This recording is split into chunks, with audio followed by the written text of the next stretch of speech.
Pause for a second, because MH370 is the kind of mystery that makes you uncomfortable. Not because we don't know what happened, but because we probably do. And the truth is harder to accept than any conspiracy theory. March 8th, 2014. Malaysia Airlines Flight 370 takes off from Kuala Lumpur, heading to Beijing.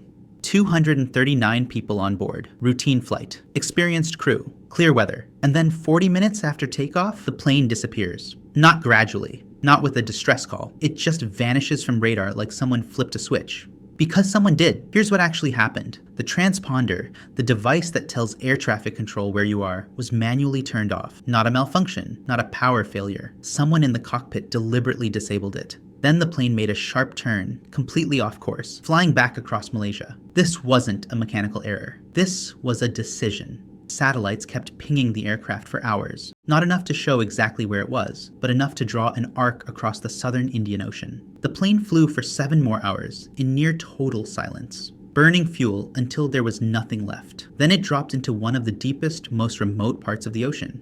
And here's the detail people don't want to hear. Every piece of evidence, the route changes, the altitude shifts, the way communication systems were shut down in sequence, points to someone who knew exactly what they were doing. Investigators found the pilot had practiced a similar route on his home flight simulator, a path that ended in the Indian Ocean with fuel exhaustion. Coincidence? Possibly, but when you add the deliberate turns, the disabled systems, and the silence, the picture becomes clearer and far more disturbing. This wasn't a hijacking by strangers. There was no ransom, no political message. No survivors. Just a plane, flown intentionally into emptiness, taking 238 people with it. And the ocean kept the secret because that's what the ocean does. It's vast, dark, and unforgiving.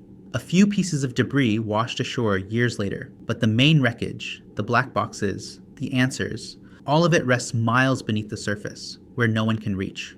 MH370 isn't a mystery because we lack clues. It's a mystery because the most likely explanation is something we don't want to believe, that someone in control chose to erase a plane full of people from the sky. And the worst part? We may never know why. So what really happened to MH370? A deliberate act, a silent descent, and an ocean that refuses to give back what it takes. That's not a conspiracy. That's just the truth we're still trying to avoid.